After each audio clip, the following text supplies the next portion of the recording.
আসসালামু আলাইকুম রহমতুল্লাহি বারাকাতু।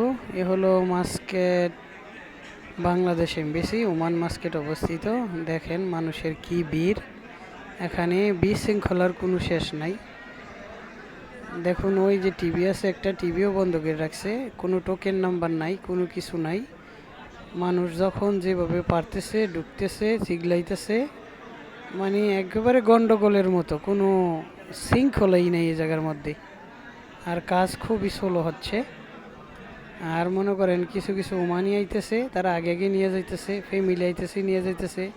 আবার এমন হইতেছে কিছু কিছু টেস্কি ড্রাইভার আছে যারা টাকার বিনিময়ে মানুষের পাসপোর্ট নিয়ে যাইতেছে বাহির থেকে। কিছু বাঙালি আছে যে তোরে টাকা দিমু, আমি গিয়ে বলবি আমি আরবাব, অথবা আমি আরবাবের ভাই, আমার পাসপোর্টটা নিয়ে দে। হ্যাঁ, আইসা টাকার বিনিময়ে আগে আগে সিরিয়াল ভঙ্গ করে নিয়ে যাইতেছে। তো কোনো কর্তৃপক্ষ যদি এটা নজরে পড়ে, ভিডিওটা প্লিজ এটা সংস্কার করার জন্য আমরা জোর দাবি জানাচ্ছি ওমান প্রবাসীরা। তো ভালো থাকবেন, ধন্যবাদ।